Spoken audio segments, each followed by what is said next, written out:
Ito na nga guys, ang Damdam making character styling. Let's go. go. Kahit ako kasi buong-buo yung konsepto, alam mo gustong mangyari, alam mo yung hinihingi.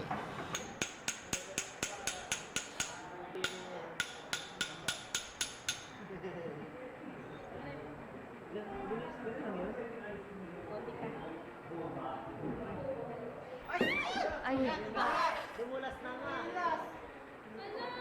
Ala.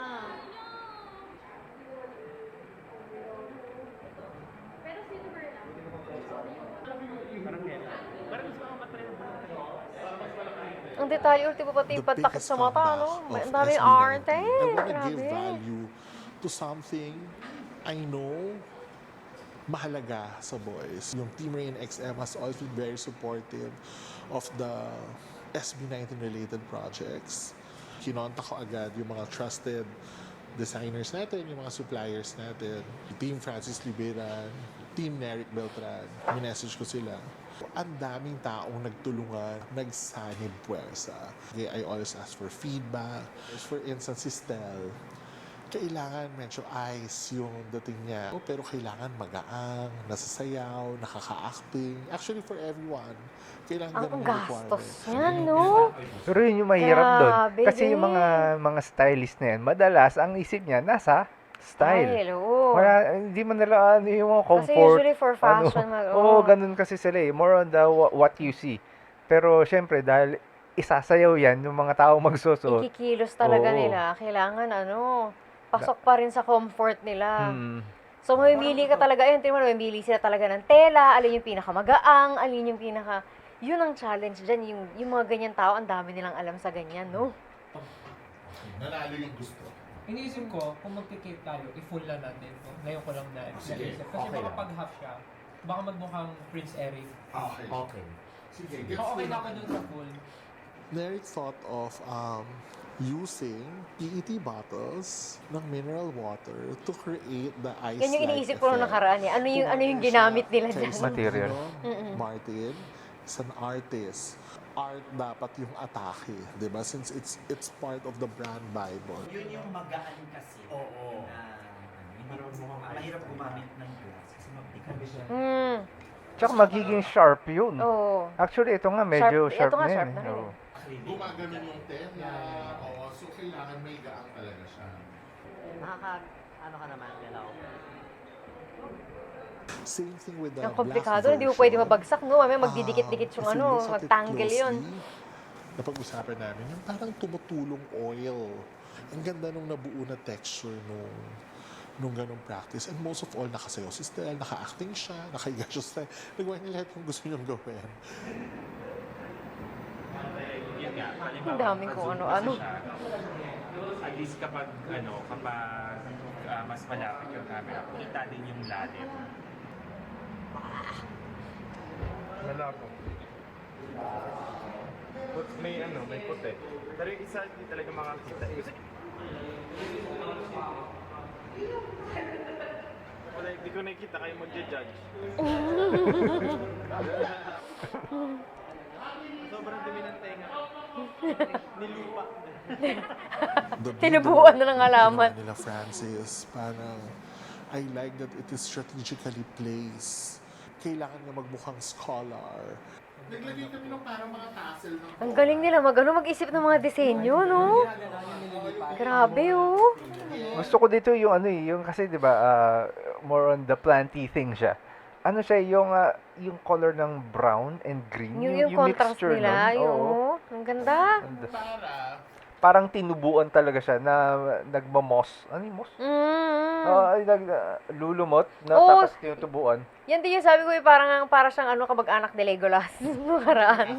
Ganyan, may tassel dito. For that scholar, si Justin, super clear siya sa directions na binigay niya sa akin. Mas texture, parang mas ganito po siguro. Ano ba? Magaspang. Parang feel ko po kasi sa tela po medyo modern. Oo. So, Gusto mo magkaroon siya ng old feel. Yung mga leaves nung damit ni Justin were also made out of PET bottles. They painted each and every single leaf Meron siyang Grabe requirement yung na work. kailangan may mata yung likod nung damit niya. Diba? Ang ginawa lang namin, Grabe, no? doon namin nilagay yung mata. Ang gastos. Sa Hindi lang yung Sayang magastos, nga. yung effort. Grabe. Sayang nga Amazon eh, nung ano, hindi namin napuntahan. Kasi ang balak sana namin yung pumunta ng yung 4. Kaso, ang layo pa nung pinanggalingan. Sobrang nipit na sa mga nangyayari sa buhay namin outside ng Tapos YouTube. basta pagod na pagod talaga kami nung araw na yun. Pero sayang. Iba kasi pag makikita mo in person eh. di ba? Oo. Mas Sayang. ma-appreciate mo. Because yun ang pinaka-highlight mo makikita agad. Sabi ko, paano natin aatahin yung beadwork nito? Kailangan may iba. Hindi siya pwede magmukhang beadwork ng bridal gown. Oo, feeling ko dapat hindi beads. Baka wooden beads. Parang kung pwede natin gawin ng mas organic. I really like it because it felt so organic. The vines were sprawling around Justin's body. It was thoughtfully done as well. Wala naman. Comfy naman siya. Ganda ng fabric, no? Ganda niyan. Parang Chinese-inspired And it was garment. so expensive. Yung color niya mga kasi. challenge ako yung kay Pablo. Ano mo kaya parang pinakamatapang na pwede rin ako. Oo. Kasi yung character ko Wolf King pero Wolf! Oo nga pala. Para siyang Wolf King. He needed to look like a warrior na may pinagdaanan na. Kaya So mayroon the may mga challenge for us patches really yung ano niya. was, Tingnan mo, how do magkakaibang we tela make ginamit the nila. costume look as real as possible na yung mga sugat, yung mga punit, parang we wanted it to look and feel natural. At yung pinagdaanan niya, it should be executed na mukhang may pinagdaanan talaga siya more than we put elements. Pinaghihila siya to create that natural tattered effect. Yung tela, galing ano? We go with the covers. Meron pang team na pumunta abroad to buy the raw materials for that just to achieve that natural finish that we wanted. May ganun. And nung na-finish na yung outfit ni Pablo, ang ganda-ganda niya. Mukha talaga siyang parang from that era. And si Sandino, he had an idea na Pero parang, ano yan, very satisfying yan. Kasi iba yung kino-conceptualize mo pala sa utak mo na, ito isusuot ni Pablo. Yung Pero nag-visualize pag mo. sinuot na, tapos maganda yung kinalabasan, parang, Pati sarap. ikaw proud ka dun sa ano ginawa mo. Parang sinabi, yung elation na naramdaman ni Ralph sa PBB. Let's go! Mapapaganon ka talaga eh. lagyan si Pablo ng parang nakapoke na arrow doon sa may shield niya.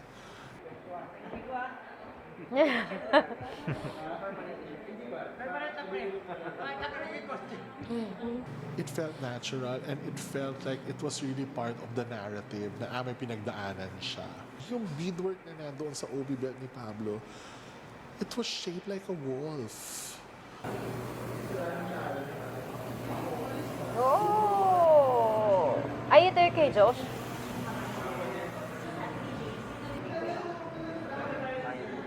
Yung sabi niya, parang Yung kay nasusunog Josh, na yung ano nahirapan din niya. ako kasi again, siya, parang God of Thunder, lightning. How do I communicate that? Hindi kay Agnes. Sabi ko yung gloves mo, matatapos siya at some point na maganda na haluan siya ng prosthetics. Para mukhang na-Agnes talaga yung... Hindi na siya gloves na ginano na mukhang decaying. Para siyang body part. Oo, magtutuloy siya talaga to prosthetic. Parang may naalala ako dyan natatandaan nyo ba yung apoy ng kadiliman ni Vincent? Nasunog din yung ganito yung ni Vincent nun eh. Ang tagal na hindi nagamit. Parang nakuryente ng copper wire, nasunog. Itim na itim siya, pero habang bumababa siya, itong buong laylayan, bronze na siya. Oo, para doon din yung makommunicate yung decay. Hindi aagnas din ata nila yung mukha. Yung face mo. So, pwedeng nakaharang din. Para kung kung umpisa man, hindi agad makikita na agnas yung buong mukha. Pwede Lumutong. makikita. yung damit, we wanted to get that feel. So sila Neric painted that and used copper foil. Pinlansya siya one by one to achieve that natural finish. Even the gloves. Oh!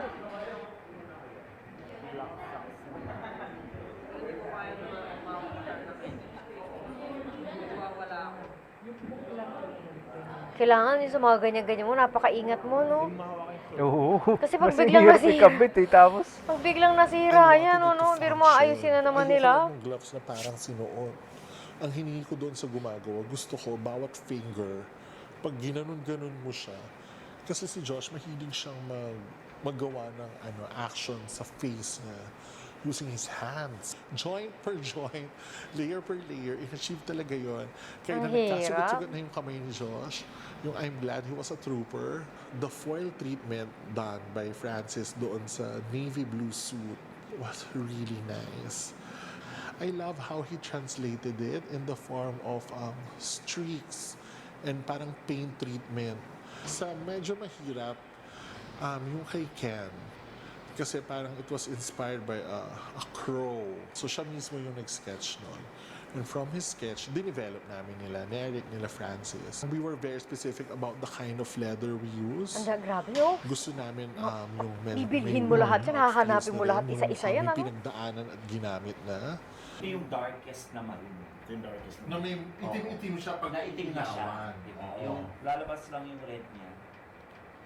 Diba? Pwede naman. Pero ang base niya kasi pag We like to place details na parang may mga kalmot ng crow doon sa cape niya from a bird, naging tao siya.